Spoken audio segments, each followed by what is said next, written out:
Bismillahirrahmanirrahim. Assalamualaikum warahmatullahi wabarakatuh. Alhamdulillahi hamdan katsiran thayyiban mubarakan fi kama yuhibbu rabbuna wa yarda. Asyhadu an la ilaha illallah wahdahu la syarikalah wa asyhadu anna Muhammadan abduhu wa rasuluhu la nabiyya wa rasula ba'da. Qala Allah Ta'ala fil Qur'anil Karim, ya ayyuhalladzina amanu taqullaha haqqa tuqatih wa la tamutunna illa wa antum muslimun. Wa qala azza wa jalla, ya ayyuhan nasu taqu rabbakumul ladzi khalaqakum min nafsin wahidah wa khalaqa minha zawjaha wa batha minhuma rijalan katsiran wa nisaa'a wattaqullaha alladzi tasaaluna bihi wal arham innallaha kana 'alaikum raqibah. Amma ba'du fa inna asdaqal hadithi kitabullah wa khairal hadi hadyu Muhammadin sallallahu alaihi wasallam wa syarrul umuri muhdatsatuha fa inna kulla muhdatsatin bid'ah. Ikhwan fi din wa akhwati fillah, azanallahu wa iyyakum. Ya, kita bersyukur kepada Allah Subhanahu wa taala yang telah mempertemukan kita di kesempatan sore hari yang penuh dengan keberkahan ini untuk melanjutkan pembahasan kita pada kitab Tauhid, sebuah kitab yang ditulis oleh Fadilatul Syekh Muhammad At-Tamimi rahimahullahu taala, yang kemudian dijelaskan kembali oleh Syekh Shalih Fauzan hafizallahu taala. Dan alhamdulillah, atas kemudahan dari Allah Azza wa Jalla, kita bisa melanjutkan pembahasan tentang takut, ya. Takut kepada Allah Subhanahu wa taala.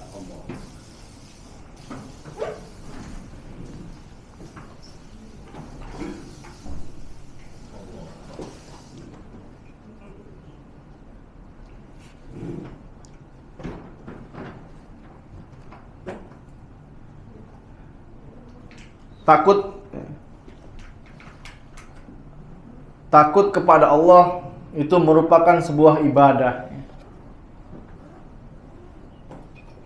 Ibadah kepada Allah Subhanahu wa taala yang termasuk ibadah hati, bukan ibadah badan. Dan oleh sebab itu, sebagian rasa takut itu hanya boleh diserahkan tidak boleh diserahkan kepada selain Allah Subhanahu wa taala. Di sini Syekh Muhammad At-Tamimi rahimahullahu taala membawakan sebuah dalil, yaitu surat Al-Imran ayat yang ke-175, di mana Allah Subhanahu wa taala berfirman, innama zalikumus syaitanu yukhawwifu awliya'ah fala takhafuhum wa khafuni in kuntum mu'minin. Kata Allah Subhanahu wa taala, innama zalikumus syaitan, sesungguhnya mereka itu tidak lain hanyalah syaitan. Yukhawwifu awliya'ah, yang menakut-nakuti kamu dengan kawanan-kawanan mereka.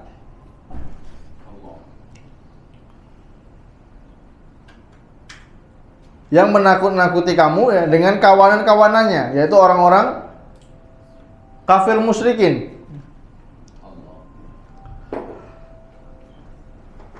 Fala takhafuhum wa khafuni in kuntum mu'minin. Karena itu janganlah kalian takut kepada mereka, tetapi takutlah kepadaku jika kamu benar-benar orang yang beriman, kata Allah. Di sini kita diperintahkan hanya takut kepada Allah Subhanahu wa taala. Pernah kita jelaskan sedikit ya, tentang takut. Ada yang takut tabii, yang takut emang benar-benar bawaan dari Allah Subhanahu wa taala. Dan ada juga takut yang haram, yang dilarang untuk kita melakukannya. Takut kepada apa? Ular berbisa, takut kepada harimau, anjing rabies. Nah, ini manusiawi ya. Takut semua orang. Kita diperintahkan untuk apa? Menghindar. Itu takut yang tabii. Dan di sini ya, kita akan menjelaskan beberapa macam model takut. Takut yang disyariatkan, takut yang mubah, ya, yang boleh, dan takut yang muharram, yang diharamkan.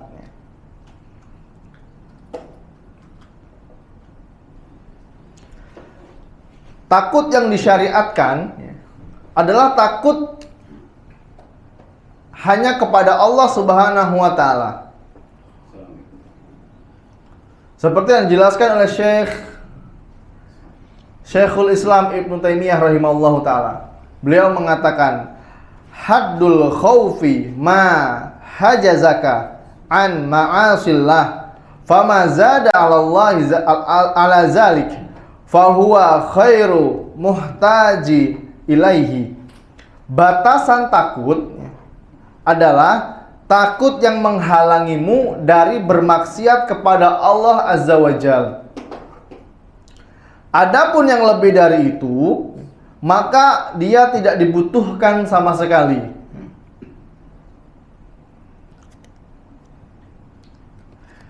Ya kan, tetapi syarat agar seseorang bisa takut kepada Allah Subhanahu wa taala dengan benar adalah harus disertai dengan roja, rasa harap.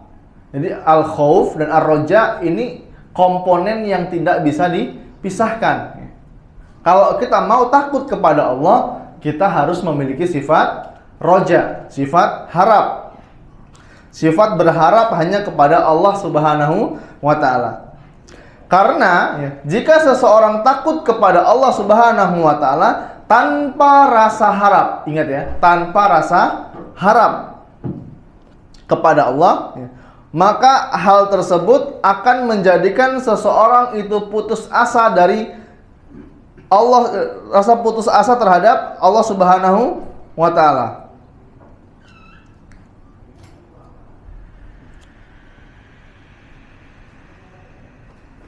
Sedangkan putus asa terhadap Allah Subhanahu wa taala adalah dosa yang besar.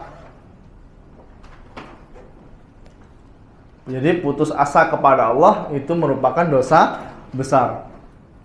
Walaupun dosa kita ini banyak kita tidak boleh putus asa dengan rahmat dan kasih sayangnya Allah.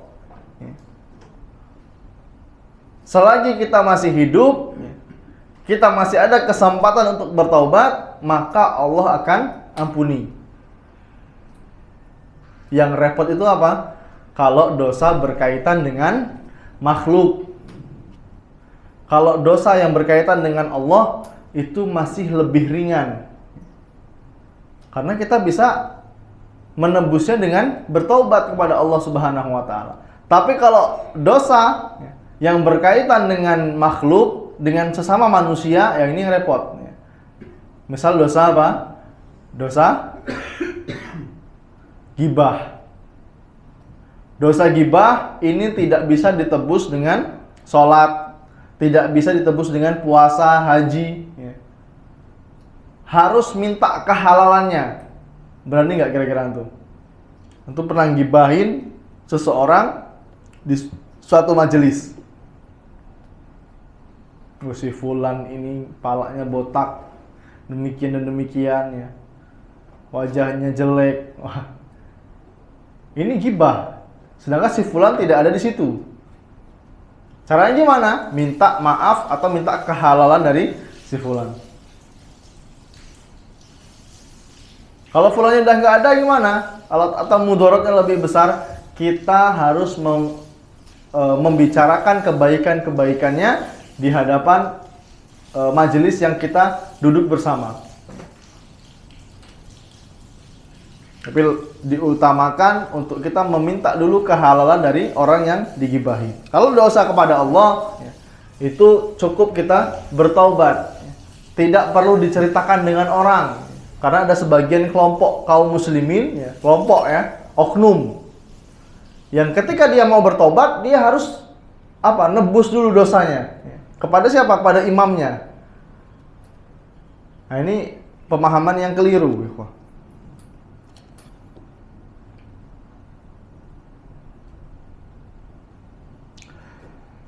Abu Ali Ar-Rudbari rahimahullahu ta'ala, beliau mengatakan, al-khawfu war-raja'u kajanaha ta'iri idza istawa tayru wa tamma tayranuhu wa idza naqasa ahadahuma waqa'a fihi naqsu wa idza zahaba sara ta'iru fi haddil mauti.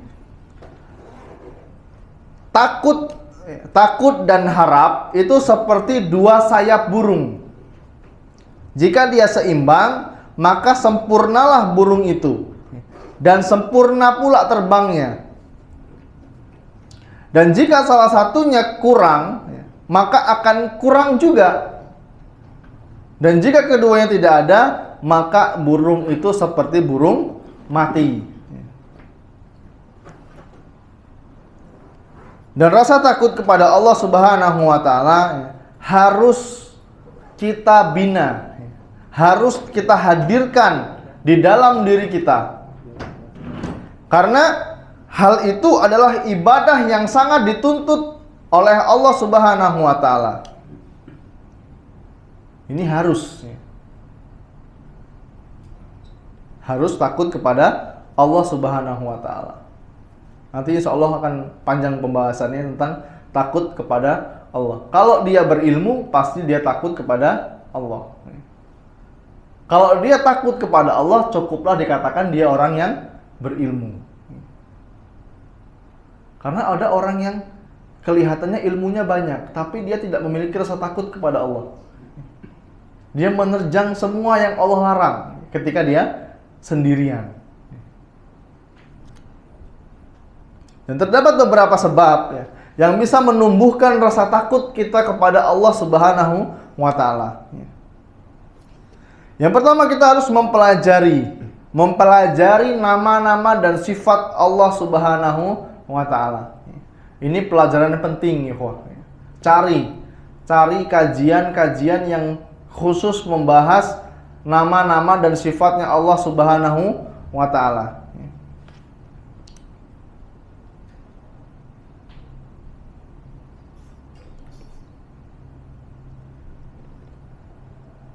Karena dengan mengenal nama Allah Subhanahu wa ta'ala akan semakin membuat kita takut kepada Allah. Di antara sifat-sifat Allah yang harus dipelajari, di antaranya adalah tentang bagaimana hukumannya Allah yang sangat keras bagi orang yang bermaksiat kepadanya. Dan tentang bagaimana ketika Allah Subhanahu wa ta'ala murka bagi orang-orang yang melanggar larangannya. Dan juga tentang bagaimana dahsyatnya siksaan Allah Subhanahu wa ta'ala jika dia telah menyiksa suatu kaum. Ketika Allah sudah menyiksa suatu kaum.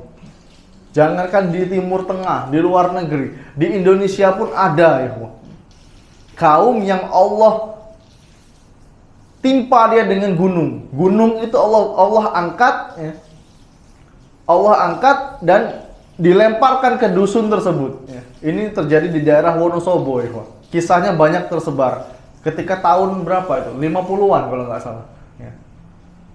Nama desanya Lagetan. Silakan di browsing sendiri ya. Kisah tentang dusun yang Allah buat hilang semua kaumnya. Allah timbun. Allah kasih daerah itu tempat yang subur, panen melimpah terus setiap tahun, tapi tidak ada satupun di sana yang beribadah kepada Allah Subhanahu wa Ta'ala. Kehidupannya dipenuhi dengan kemaksiatan. Hingga suatu malam Allah perintahkan malaikat untuk mengangkat gunung dan ditimpakan ke dusun tersebut. Sampai sekarang bekas-bekasnya pun masih ada, saksi hidupnya masih ada. Allahu a'lam bishawab. Itu ketika kita mempelajari nama-nama dan sifat-sifatnya Allah, itu bisa menimbulkan rasa takut kita kepada Allah. Allah Subhanahu wa Ta'ala berfirman dalam surat Al-Fajr ayat yang ke-26 yang sering kita dengar, wala yusiqu wasaqahu ahad. Dan tidak ada seorang pun yang bisa membelenggu atau menyiksa seperti belenggunya Allah Subhanahu wa Ta'ala. Maka dengan mengenal Allah Subhanahu wa Ta'ala yang maha kuasa, Allah yang maha esa, Allah yang maha perkasa, Allah zat yang maha memberi hukuman, bisa membuat kita takut kepada Allah Subhanahu wa Ta'ala. Dalam sebuah riwayat Ibnu Mas'ud radhiyallahu an, beliau pernah berkata tentang takut kepada Allah. Kata beliau, kafa bi khasyati tillahi ilman. Ini perkataan Ibnu Mas'ud. Cukuplah rasa takut kepada Allah dikatakan sebagai ilmu. Kalau kita memiliki rasa takut kepada Allah, maka kita sudah memiliki ilmu. Bisa enggak ini timbul di hati kita? Ketika kita sendirian, ketika kita dipilihkan, dihadapkan dua pilihan yang sulit. Kalau nggak melakukan yang haram, kira-kira akan mudarat untuk keluarga saya misalnya. Lebih baik kita mengorbankan diri dan keluarga daripada terjebak yang haram. Contoh yang banyak sekarang apa? Wih, Mas, kalau misalnya udah kredit KPR, tak tinggal di mana kami. Nah, ini kalimat yang sering kita dengar, ikhwah. Ini kalimat yang sering kita dengar. Antum kan sudah ngaji ya, ngapa masih ngambil akad riba misalnya? Kalau udah riba, gimana kita mau punya rumah? Ketika kita mati, kita nggak ditanya, antum punya rumah nggak? Antum punya aset berapa? Nggak ditanya, Tapi kita akan berdosa ketika kita mati dalam keadaan membawa riba. Itu permasalahannya. Tapi ketika dia memiliki ilmu, ya dia akan bersabar. Dia akan bersabar dengan takdir yang Allah Subhanahu wa Ta'ala berikan kepada dia. Oh, berarti belum rezeki aku punya rumah. Sabar dulu. Sabar dulu berarti. Nah, kalau dia sudah punya ilmu. Dalam riwayat lainnya, Ibnu Mas'ud radhiyallahu an, beliau mengatakan, al ilmu khasyatullah. Ilmu itu takut kepada Allah. Artinya apa? Jika ilmu tidak mengantarkan seseorang untuk takut kepada Allah, maka ilmu tersebut bermasalah. Ilmu tersebut bermasalah. Karena Allah Subhanahu wa Ta'ala berfirman, innama yakhsyallaha min ibadihil ulama. Di antara hamba-hamba Allah yang paling takut kepadanya adalah para ulama, orang-orang yang berilmu.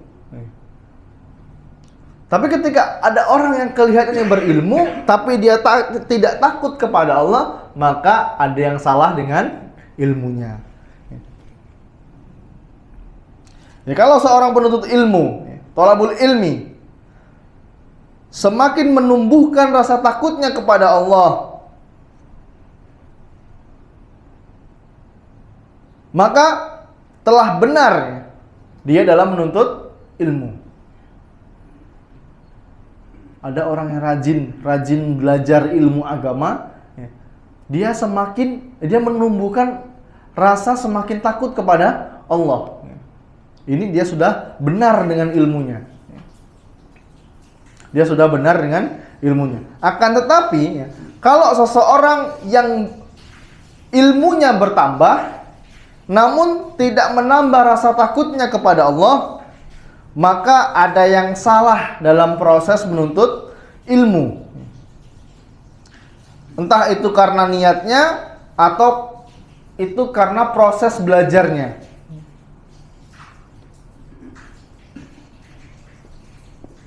Jadi kalau ada orang yang setiap hari datang kajian atau sudah sekian tahun mondok, belajar di pondok pesantren, tapi tidak ada rasa takut kepada Allah, ini perlu dipertanyakan ilmunya. Entah itu salah niat dia belajar atau proses ketika dia belajar. Mungkin dia belajar, emang dasarnya dia cerdas, tapi belajarnya karena dipaksa. Tidak ada keikhlasan dalam hatinya. Nah, ini bermasalah dengan ilmunya, ikhwah.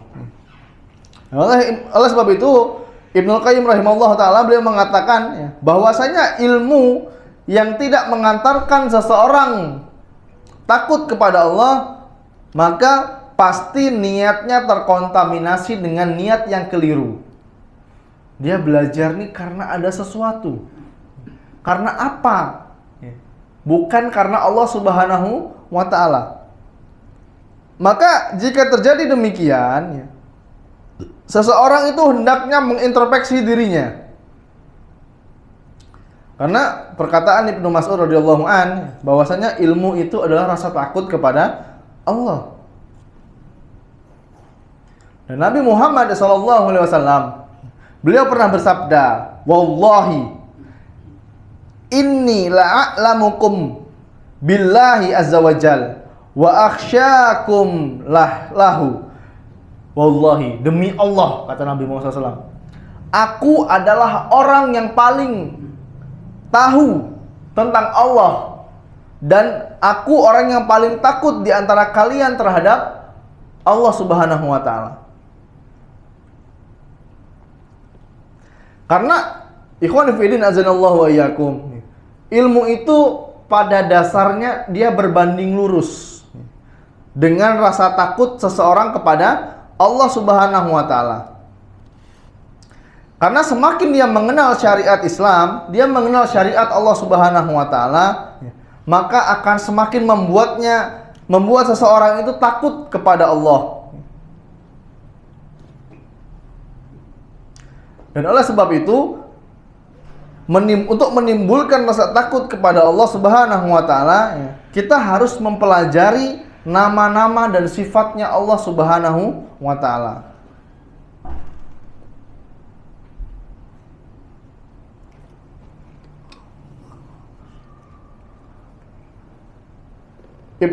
Ibnu Qayyim rahimahullahu ta'ala beliau mengatakan, khaufullahi wa khasyatul iqabihu wa hadza innama yathbutu bitasdiqihi fi wa'dihi wa wa'idihi wal imani bihi wa bi kitabihi wa bi rasulihi wa hadza sababu yaqwa bil ilmi wal yaqini wa yaq'ufu bi dha'fihima.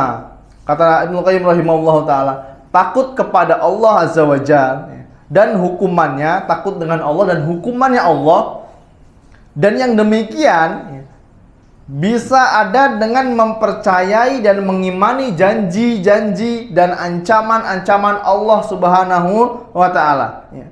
Dan mengimaninya, kita yakin dengan janji-janji dan hukumannya Allah. Kita mengimani kitab-kitabnya, beriman dengan rasul-rasulnya, dan sebab ini bisa menjadi kuat dengan ilmu dan yakin, dan akan melemah dengan melemahnya ilmu dan keyakinan. Ya kalau kita nggak yakin dengan ancaman-ancaman Allah, ya kita nggak ada rasa takut kepada Allah. Kalau kita tidak mengimani tentang janji-janjinya Allah, janji untuk orang yang bersabar, janji untuk orang-orang yang beriman, yang benar, dengan benar keimanannya, Kalau nggak ada rasa seperti itu, maka tidak ada rasa takut kepada Allah Subhanahu wa Ta'ala.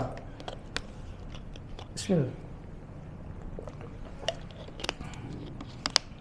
Kemudian cara agar kita menimbulkan rasa takut kepada Allah, yaitu dengan mengetahui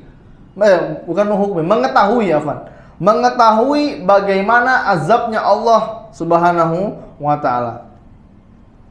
Kita harus mengetahui ancaman-ancaman dan azab yang telah Allah Subhanahu wa Ta'ala sebutkan dalam Al-Qur'an dan hadis-hadis Nabi Muhammad SAW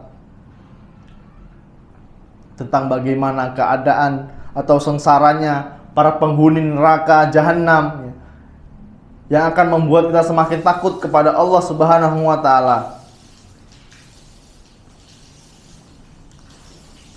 Kalau kita sudah mengetahui, kita mempelajari hadis-hadis Nabi tentang sengsaranya orang-orang yang masuk neraka jahanam, maka kita akan timbul rasa takut.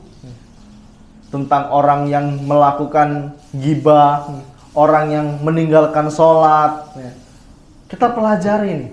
Karena sebagian saudara-saudara kita kaum muslimin, semoga Allah memberi kita semua hidayah.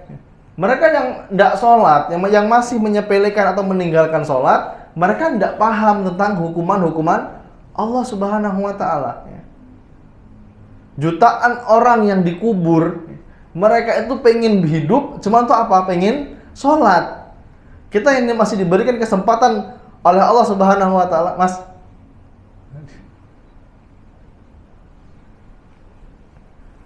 Kita yang masih diberikan kesempatan oleh Allah Subhanahu wa Ta'ala untuk hidup, ngapain masih meninggalkan sholat? Kalau ditanya, pasti mereka tahu. Pasti mereka tahu bahwasanya sholat itu apa? Tiang agama. Yang akan pertama kali ditanya, kenapa mereka masih meninggalkan sholat? Ya karena mereka tidak paham, tidak tahu ancaman-ancaman Allah bagi orang yang bermudah-mudahan meninggalkan sholat. Ya kita berhusnuzon, mereka meninggalkan sholat karena lalai, karena malas, bukan karena ngapain sholat itu kan tidak wajib. Nah, kalau dia sudah mengatakan demikian, maka dia sudah keluar dari agama Islam. Dan ini berbahaya untuk dia. Tapi ketika kita tanya, ngapain nggak sholat, Mas? Wah, aku nih lesu nian kalau berangkat ke masjid sholat berjamaah. Jadi agaklah sholatnya di rumah. Nggak tahu kita jadi di rumah itu sholat apa enggak ya. Itu urusan dia sama Allah. Ini masih agak ringan. Walaupun keislamannya dipertanyakan. Keislaman orang yang meninggalkan sholat itu diperselisihkan oleh para ulama. Karena ada sebuah hadis yang mengatakan bahwasanya pembeda antara muslim dengan kafir adalah meninggalkan sholat. Ciri-ciri kita muslim adalah kita sholat. Kalau kita nggak sholat, apa bedanya kita sama mereka? Tapi Ustaz, itu orang-orang itu nggak sholat tapi rezekinya lancar, rumahnya bagus, anak-anaknya banyak. Kenapa bisa demikian? Nah, inilah yang disebut dengan apa? Istidraj. Azab yang ditangguhkan. Dia minta dunia, Allah kasih terus nih. Allah kasih terus dunia. Sampai kapan? Sampai dia lupa dengan Allah Subhanahu wa Ta'ala. Sampai Allah kunci hatinya untuk menerima hidayah. Karena ikhwah, berapapun gaji kita ya, honor kita, uang kita, omset kita tidak akan pernah mampu menggantikan satu rakaat yang kita tinggalkan. Tidak akan pernah mampu. Kita meninggalkan akhirat kita ya, demi apa? Demi dunia yang hina. Demi dunia yang hina. Apalagi kita yang pedagang. Ini diuji ketika masuk waktu sholat contohnya. Kita jualan es nih, pas qadarullah ramenya itu pas jam sholat. Wah, ini dilema ini. Ini dilema. Wah, kaget lah kan. Ini contoh talbis iblis ya. Tipu daya iblis nih. Kaget baiklah sholatnya. Karena apa? Masih panjang waktunya. Zuhur kan sampai jam 2:30. Jadi tidak papo. Kan diterima sholatnya sah kalau sholat sendirian.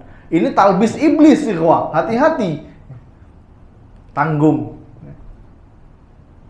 Atau yang kerja di sawah, bertani. Mengkuwai sholatnya tanggung, bajunya kotor kabeh. Wah, ini talbis iblis. Padahal solusinya gimana? Tinggal bawa kain aja dia. Bawa baju bersih, bawa kain sarung, udah selesai. Sholat dimanapun dia berada. Ini solusinya ikhwah. Jadi seberapapun omset kita, gaji kita, honor kita, tidak akan pernah mampu menggantikan 1 rakaat yang kita tinggalkan. Jangan sampai kita menukarkan agama kita dengan dunia yang gak ada harganya di sisi Allah Subhanahu wa Ta'ala.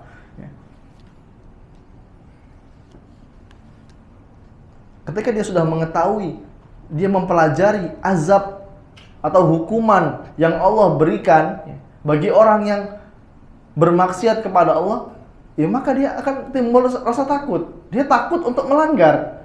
Kalaupun seluruh manusia nggak melihat dia, Allah itu maha melihat. Kita sholatnya buru-buru, kita sholatnya bacanya nggak paham apa yang kita baca. Allah tahu. Kita mau berdoa nih, mau pakai bahasa Arab, pakai bahasa Indonesia, pakai bahasa Jawa, pakai bahasa dusun, bahasa cul. Allah tahu, Allah yang menciptakan bahasa,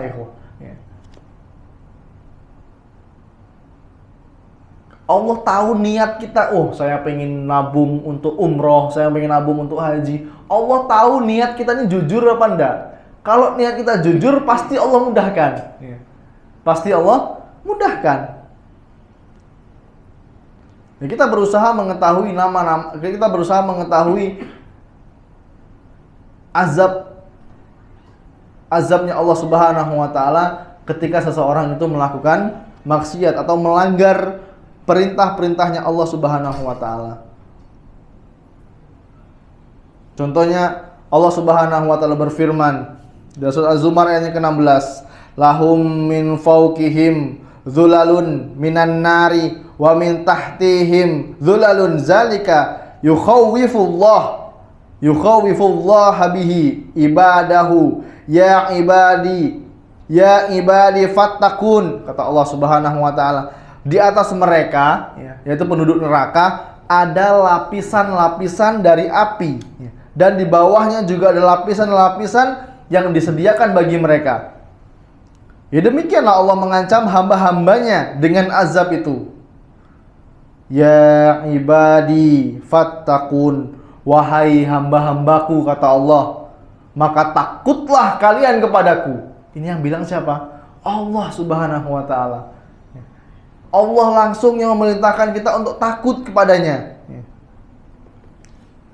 Dan masih banyak masih banyak ayat-ayat yang lain yang menerangkan siksaan-siksaan Allah Subhanahu wa Ta'ala kepada penghuni neraka. Jangan sekali-kali kepikiran enggak apa-apa masuk neraka sebentar. Enggak apa-apa dosa-dosa dikit. Di neraka sehari 2 hari enggak apa-apa. Jangan pernah berpikir seperti itu. Bagaimana ketika Allah mengatakan khalidina fiha abadan, mereka masuk ke dalamnya dan kekal selama-lamanya. Jangan dikira, oh sehari 2 hari di neraka itu mudah, Pak. 1 hari di neraka sama dengan berapa? 1000 tahun di dunia. Kalau kita umurnya 65 tahun, cuma berapa jam kita hidup? 1,5 jam, Pak. Dibandingkan dengan waktu di akhirat. Jadi jangan pernah berpikir, ada apa-apa lah, cuci dulu di neraka sebentar, kalian masuk surga. Siapa yang menjamin Anda masuk surga? Bagaimana ketika Allah mengatakan khalidina fiha abadan, mereka kekal, mereka masuk ke dalamnya dan kekal selama-lamanya. Ini kalimat yang mengerikan, abadan, selama-lamanya. Ini mengerikan sekali. Siapa yang menjamin kita masuk surga? Siapa yang menjamin kita masuk neraka? Enggak ada. Tugas kita hanya beribadah kepada Allah Subhanahu wa Ta'ala sesuai dengan apa yang Allah mau. Jangan apa yang kita mau. Enggak puas sholat duha cuma 4 rakaat, 2 kali salam, ditambah lagi sholat duhanya 24 rakaat. Ini ajaran siapa? Ini contohnya seperti itu. Kejauhan kalau mau umroh ke Mekah, ke Madinah, kejauhan, umrohnya ke Curug aja lah, ke Bukit Kaba umrohnya. Ini kemarin ada temen yang cerita, sharing, wah mas saya dulu mas ikut umroh mas, kemana? Ke Bukit Kaba, subhanallah. Ini emang ada kelompok yang modelnya seperti itu. Ya Allah alam bisawab. Ya agama ini bukan maunya kita, tapi agama ini maunya Allah subhanahu wa ta'ala. Terserah Allah, tugas kita hanya apa? Mengikuti perintah Allah subhanahu wa ta'ala semampu kita. Ingat, semampu kita. Fattaqullaha mastata'tum. Bertakwalah kepada Allah semampu kalian. Kita diperintahkan untuk bertakwa sesuai dengan kemampuan. Di sini kata Allah subhanahu wa ta'ala, takutlah kamu dari, yang maksudnya di sini Allah subhanahu wa ta'ala langsung memerintahkan kita untuk takut kepada Allah. Ya, masih banyak ayat-ayat yang serupa dengannya.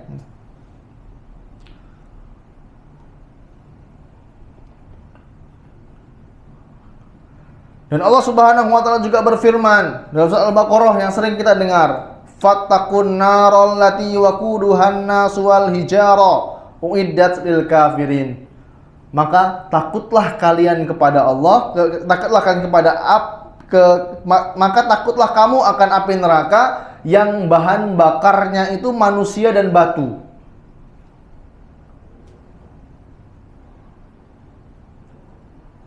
Uiddat lil kafirin, yang disediakan bagi orang-orang yang kafir. Bagi orang-orang yang kafir. Dan maksud dari fattaqun nar, takutlah kamu dari api neraka, adalah seseorang itu mengambil penghalang bagi dirinya ya, agar jangan sampai dia terjerumus ke dalam api neraka. Bagaimana caranya agar kita tidak terjerumus dalam api neraka? Ikuti Allah dan Rasulnya, udah itu aja ya. Ikuti Allah, Rasulnya sesuai pemahaman para sahabat. Kalau kita cuma mengikuti Al-Quran tok sesat gitu Pak. Dalam Al-Quran gak ada perintah salat subuh 2 rakaat. Dalam Al-Quran gak ada perintah salat maghrib 3 rakaat. Ya. Tahu dari mana? Dari hadis Nabi Muhammad SAW. Semudah itu beragama Pak. Kita laki-laki diperintahkan salat berjamaah ke masjid. Jalan kaki dari rumah ke masjid. Kalau kejauhan boleh naik motor, boleh naik mobil silahkan. Ini hanya wasilah, perantara.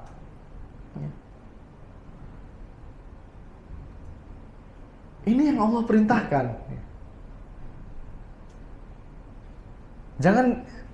Jangan dibuat-buat sendiri. Salat di rumah aja lah. Salat di rumah maghrib 4 rakaat aja. Kalau di masjid itu 3 rakaat, saya di rumah mau 4 rakaat. Yang penting kan niatnya baik. Yang penting niatnya baik. Ini konsep yang salah. Yang benar gimana? Harus ikuti Allah, Rasulnya, dan pemahaman para sahabat. Siapa yang memahami agama Islam pertama kali? Para sahabat. Yang bertemu langsung dengan Nabi Muhammad SAW siapa? Para sahabat. Kalau Nabi perintahkan, para sahabat mengikuti, mencontohkan, kita tinggal copy paste. Gampang ya.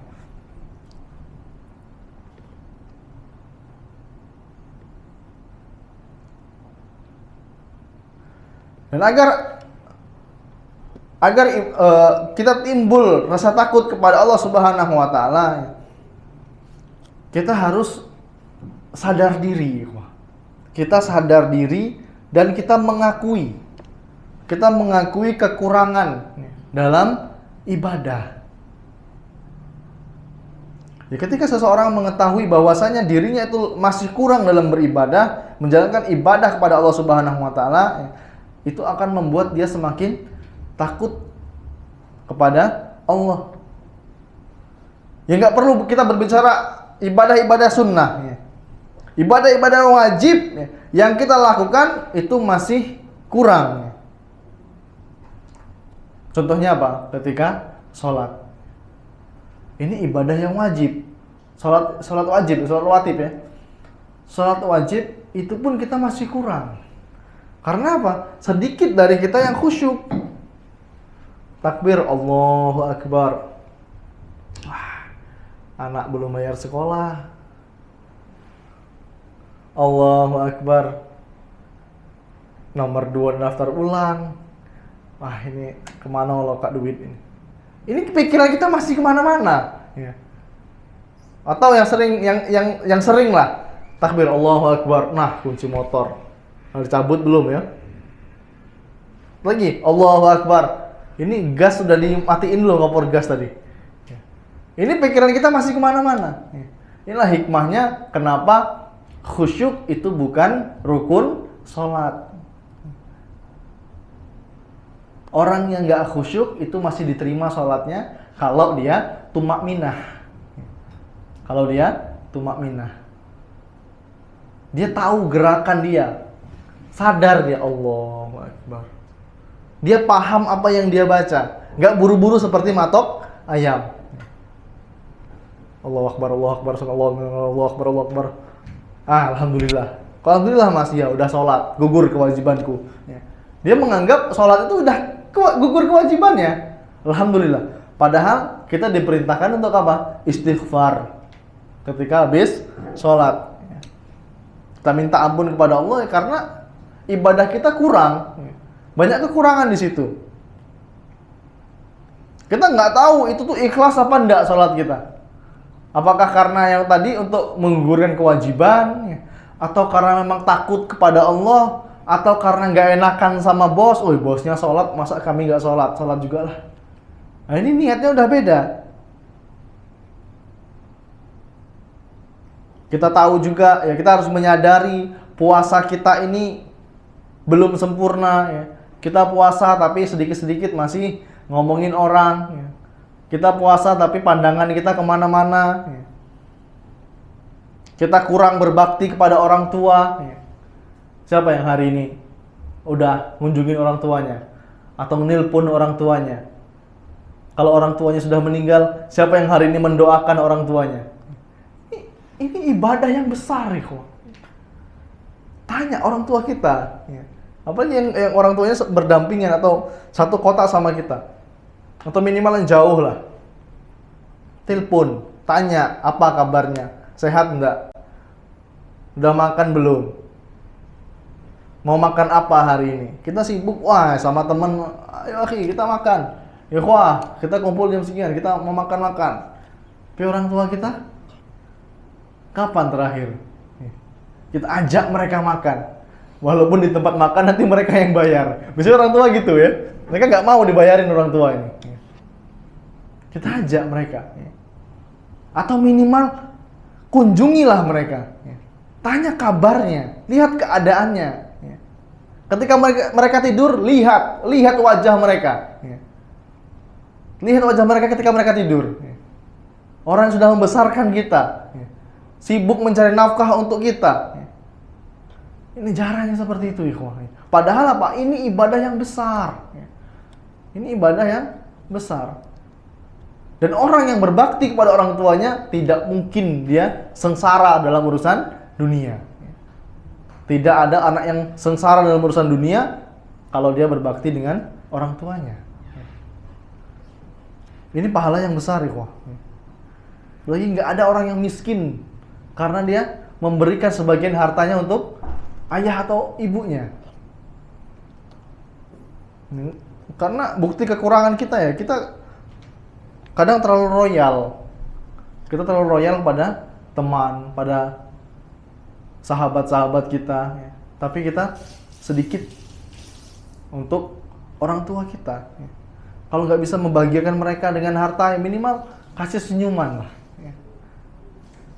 Bakti kita ikhwah, bukan ketika kita masih bujangan, bukan. Ustadz, dulu saya masih bujang, itu selalu nurut sama orang tua, saya berbakti sama orang tua. Itu belum dikatakan berbakti. Berbakti itu kapan? Ketika antum sudah berumur 35 tahun ke atas, atau ketika sudah berkeluarga. Nah, disitulah bukti kita berbakti atau enggak dengan orang tua kita. Kenapa dengan umur 35 tahun ke atas? Ketika kita katakanlah kita umur 40 tahun. Kita 40 tahun, orang tua kita umur berapa? 60-an. 63, ada yang 70 tahun. Orang tua itu semakin dia tua, semakin kayak anak kecil. Apalagi yang diuji orang tuanya sakit, nggak bisa bangun. Nggak bisa buang air kecil, nggak bisa buang air besar. Kalau mau pup, mau buang air kecil di kasur itulah. Ya, di situ bukti bakti kita. Orang tua kita tuh ngajarin kita, ya, nyuapin kita, pengen apa? Kita besar, pengen cepat kita besar. Wal iyazubillah, ada orang yang nyuapin orang tuanya, pengen orang tuanya cepat mati. Ya Allah, cabutlah nyawa orang tua aku, nyusah kenian. Kasihan, dengan dalil apa? Kasihan, lihat dia sekarang. Padahal ini pintu surga yang paling tengah. Ketika antum umur 30-40 tahunan, ya, orang tua antum masih hidup, disitulah pintu surga yang sebenarnya. Ya. Nggak usah jauh-jauh merantau kemana-mana. Di situ aja pintu surga yang paling tengah. Ya. Ini ibadah yang paling besar. Dan banyak dari kita yang masih kurang dalam ibadah tersebut. Agar kita lebih takut kepada Allah Subhanahu wa taala, kita harus tahu, ikhwah, musibah, bencana, dan hukuman yang diberikan agar kita takut kepada Allah Subhanahu wa taala. Dihukuman agar kita takut kepada Allah Subhanahu wa taala. Kadang hukuman Allah, ikhwah, hukuman Allah itu bukan hanya dengan bencana, dengan usaha kita yang bangkrut misalnya nih, contoh. Tapi hukuman Allah itu dengan apa? Kita tidak bisa lagi sholat malam. Kita sulit untuk bangun subuh. Kita malas untuk berangkat sholat berjamaah untuk laki-laki. Ini hukuman dari Allah Subhanahu wa taala. Kita kerja, kita bisnis, omset kita naik, tapi kita jauh dari Allah, itu bukan berkah. Itu musibah. Tangisi diri Anda. Semakin besar omset kita, semakin jauh dari Allah. Dulu masih miskin, subhanallah. Masih miskin, datang kajian terus, ya, sholatnya paling depan, belakang imam. Ya. Kadang jadi muazin. Ini ketika masih apa? Miskin. Ketika Allah bukakan sedikit pintu dunia, udah mulai. Ya. Sholatnya jamaah, tapi ngasbuk. Dulu sebelum 5 menit sebelum azan nih, tokonya masih sepi, tutup aja lah. Berangkat ke masjid. Menteng jubah, nanti sampai masjid, wudhu, pakai jubah, sholat, ya. Nunggu azan. Tapi ketika bisnisnya udah mulai naik, udah azan, santai aja. Pak, tidak sholat? Belum qomat. Belum qomat. Ibadah-ibadah sunnah mulai sedikit demi sedikit merotoli. Tahu merotoli nggak? Mulai ditinggalkan. Jenggot, dulu masih miskin, jenggotnya panjang. Dia udah dibukakan sedikit pintu dunia, kerja di satu perusahaan, diperintahkan suruh motong jenggot. Potong aja lah jenggotnya, nggak apa-apa. Kan cuma sunnah. Kan cuma sunnah. Ini kalimat yang berbahaya nih, kok. Kan cuma sunnah. Dikerjakan kan nggak apa-apa. Dikerjakan kan dapat pahala. Nggak dikerjakan kan nggak apa-apa, kata dia. Padahal dikerjakan dapat pahala, ditinggalkan rugi. Demi gaji 5 juta per bulan, disuruh motong jenggot. Wal iyazubillah. Padahal kalau dia meninggalkan itu, pasti Allah ganti dengan yang lebih baik. Dan ini bukti nyata, ya. Dulu rajin ke kajian sama kita. Setiap hari, ya, Ustaz kajian nggak, Ustaz? Kajian di mana hari ini? Ustaz, di mana jadwal kajian? Dulu waktu masih nganggur, waktu masih miskin. Udah usahanya udah ramai, udah nggak nampak lagi di kajian. Apalagi yang sudah nikah nih udah wala salam wala kalam. Mulai merotoli datang kajian. Padahal itu apa, ikhwah? Itu adalah musibah yang Allah Subhanahu wa taala berikan kepada kita. Kita harus takut. Takut ketika kita mulai menyepelekan ibadah-ibadah. Ini sesuatu yang harus kita tumbuhkan dalam diri kita. Kemudian, agar kita lebih takut kepada Allah Subhanahu wa taala, kita takut terhadap maksiat yang sudah kita lakukan. Kita bangun tidur nih, dimulai dengan maksiat. Tentunya apa? Bangun tidur lihat HP. Ya hukum asal HP apa? Boleh, mubah. Semua pakai HP merek apapun, monggo silahkan. Tapi bangun tidur bukan cuci muka ya, bukan melakukan ibadah-ibadah sunnah seperti berdoa, berzikir, lihat status orang. Baru buka mata ini, mulai lihat Instagram, lihat story orang, lihat wanita-wanita yang bukan mahram. Ini gimana ini? Belum lagi siangnya, berangkat kerja di kantor, di tempat kerja, bertemu dengan kemaksiatan-kemaksiatan. Ya, kita harus takut maksiat yang sudah kita lakukan. Itu maksiatnya kecil ya, yang orang lain nggak nampak, belum lagi yang lain-lainnya. Makanya ketika kita hendak tidur, ya, ketika kita mau memejamkan mata, kita banyak apa? Introspeksi diri. Ya. Kita istighfar, minta ampun kepada Allah Subhanahu wa taala. Kita bertobat kepada Allah Subhanahu wa taala atas dosa-dosa yang sudah kita lakukan 24 jam ini. Ya. Harusnya seperti itu. Kemudian kita harus takut terhadap maksiat ya, yang berpotensi kita akan terjun lagi ke dalamnya. Ya. Karena kita bisa terjerumus kembali kepada maksiat yang pernah kita lakukan. Jangan merasa diri kita ini aman. Jangan pernah menganggap diri kita ini solih atau solihah. Kalau sekarang udah nggak viral lagi. Beberapa tahun yang lalu kan dikit-dikit, rezeki anak soleh. Siapa yang menjamin diri Anda soleh? Nggak ada. Ya. Itu semuanya Allah yang tahu. Kita jujur nggak dalam ibadah ini? Ya.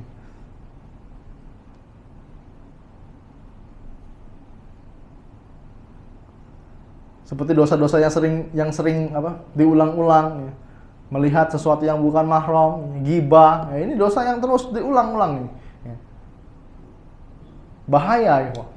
Antum bertiga, kalau 2 orang ini mulai gibah, antum harus pisahkan. Antum cut.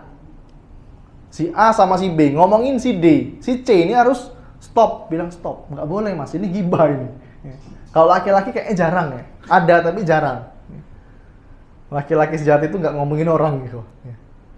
Laki-laki sejati tidak ngomongin orang. Sibuk dengan urusan dia sendiri. Ngapain sibuk ngurusin orang? Wah, si fulan itu beli mobil baru, jangan-jangan korupsi dia tuh. Ngapain ngurusin orang? Ya. Kalau tuh pengen mobil, kerja aja, fokus aja. Ya. Nggak usah mikirin orang. Kita khawatir dengan maksiat yang kita bisa terjerumus dalamnya. Dan kemudian, ya, agar kita lebih takut kepada Allah Subhanahu wa taala, ya, kita khawatir meninggal dalam keadaan su'ul khotimah. Apa itu su'ul khotimah? Kematian yang buruk. Gimana kalau mati dalam keadaan karaokean? Seneng nggak keluarganya kira-kira? Malu ikhwah. Nah tuh lihat nggak di berita-berita itu? Mati dalam keadaan karaokean sama alumni sekolah tahun berapa gitu. Udah tua dia. Nyanyi karaokean atau mati. Waliyazubillah, ini salah satu tanda kematian yang buruk. Ini berbahaya. Setiap hari kita harus takut. Takut mati dalam keadaan sesuatu yang buruk. Kalau kami dulu diajarkan untuk selalu menjaga wudhu. Kalau bisa kita mati dalam keadaan sudah berwudhu. Habis buang hajat, habis dari kamar mandi, wudhu. Ya, kita nggak tahu. Ajal itu jemputnya kapan kita nggak tahu. Nggak apa mas, masih muda. Jangan terkecoh dengan masih muda. Bayi baru lahir pun bisa mati. Ada yang umur 80 tahun nggak mati-mati banyak. Ada yang lagi gagah-gagahnya umur 29-30 mati. Kecelakaan lah, gagal ginjal lah, mungkin karena minum-minum nggak menjaga kesehatan, minum-minum kemasan, gagal ginjal mati. Masih umur 28, 29. Ini masih powerful ini kayaknya. Tapi Allah berkehendak lain. Udah 1 jam ya. Itu model takut yang pertama, yaitu takut yang disyariatkan. Takut yang disyariatkan. Insya Allah nanti kita akan membahas lagi tentang al-khauful mubahu, yaitu takut yang diperbolehkan dan takut yang diharamkan. Jadi ada 3 model: takut yang disyariatkan, dianjurkan dalam syariat, takut yang diperbolehkan, dan takut yang diharamkan. Takut yang diharamkan contohnya apa? Takut kepada hantu, takut kepada jin. Nah, ini nggak boleh takut. Justru kalau kita mulai merinding-merinding itu datengin aja. Bagi teman-teman yang nyimak nih, yang kerja di rumah sakit nih, karena desas-desusnya, wah, saat ini angker, saat ada hantunya, ada ini, datengin. Kereta apa, kursi roda jalan sendiri, datengin, nggak ada itu hanya halusinasi kita aja. Kalaupun ada, kita datengin, pasti dia yang takut. Karena kita lebih mulia daripada jin, kita lebih mulia daripada setan. Kalau jin, setan itu ada. Tapi kalau ada hantu, kuntilanak, pocong, genderuwo, itu nggak ada sama sekali. Itu hanya jin yang menyerupai sesuatu yang kita takutkan. Kenapa jin, genderuwo, kuntilanak itu ada di Indonesia? Karena yang ditakutkan orang Indonesia itu ya ini. Nggak ada di Papua Nugini, di mana lagi?